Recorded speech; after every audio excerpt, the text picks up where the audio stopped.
स्वागत है दोस्तों हमारी नई कहानी जिसका शीर्षक है ईर्ष्या। यह एक संयुक्त परिवार की कहानी है जिसमें माता पिता और उनके 5 बच्चे हैं। 4 लड़के रमेश, मोहन, सोहन, रोहन और बहन सोना। बड़े बेटे रमेश की शादी कमला से हो चुकी है और उनके 2 बच्चे भी हैं, एक बेटा गोलू और बेटी काजल। हर कोई परफेक्ट तो होता नहीं, तो भाभी जैसी भी थी वो उन्हें मानते थे। हालांकि भाभी छोटी छोटी बातों में मुंह फुला लेती थी, ये उनके व्यवहार से पता चल जाता था। देवर मोहन अपनी भाभी को बहुत मानता था। भाभी भाभी ये फल और मिठाई लाया हूँ, इसे रख दो। छोटी ननद सोना मोहन को कहते हुए, भाई ये क्या दिन भर भाभी भाभी किया रहता है, इतना आगे पीछे घूमोगे तो बाद में पछताना पड़ेगा। मोहन उसकी बातों को हंसकर टाल देता।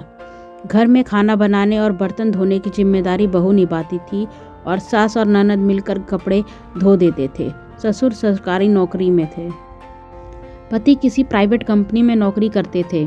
देवर मोहन भी प्राइवेट कंपनी में काम करता था। सोहन और रोहन स्कूल में 9वीं और 11वीं में पढ़ते थे। ननद कॉलेज जाती थी।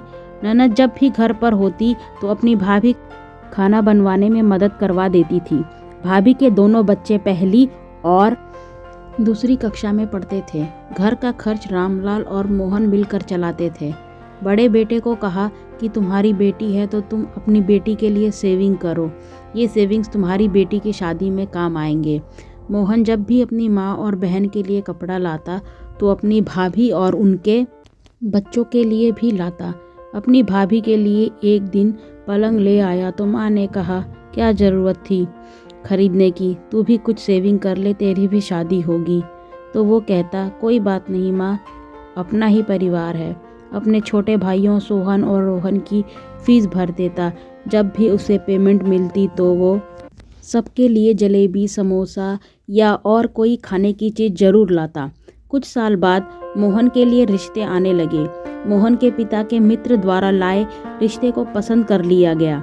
लड़की के पिता भी सरकारी नौकरी में थे। लड़की का नाम शिवानी था।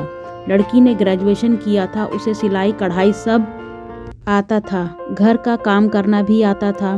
तो रिश्ता पक्का हो गया। तय समय पर लगन सगाई और शादी हो गई। पर रामलाल के यहाँ रिवाज था कि बहू शादी के बाद साथ में नहीं आती, कुछ दिन रुककर बाद में आती है। तो वो लोग चले गए। उधर उनके वहाँ जितने भी बाराती थे सबने नई बहू की सुंदरता का बहुत गुणगान किया। रामलाल ने भी घर आकर नई बहू की सुंदरता का बखान किया। रमेश और सोहन रोहन ने भी खूब तारीफ की, जिसे सुन बहू कमला ईर्ष्या से जल उठी कि सब उसकी तारीफ कर रहे हैं। तो आदतन फिर उनका मुंह फूल गया कि सब उसकी तारीफ कर रहे हैं। यह बात किसी को पता नहीं चली कि बहू की तारीफ से कमला जल रही है। मोहन ने अपनी भाभी से खाना मांगा तो ईर्ष्या के कारण उन्होंने मोहन को खाना नहीं दिया। तो मोहन ने गुस्सा होकर अपने बड़े भाई रमेश से कहा, भैया देखो ना, भाभी खाना नहीं दे रही हैं। तो उनके भाई को गुस्सा आ गया और उन्होंने कमला को एक थप्पड़ मार दिया। तब सभी दौड़कर आए और भैया को समझाया कि पत्नी पर हाथ नहीं उठाते।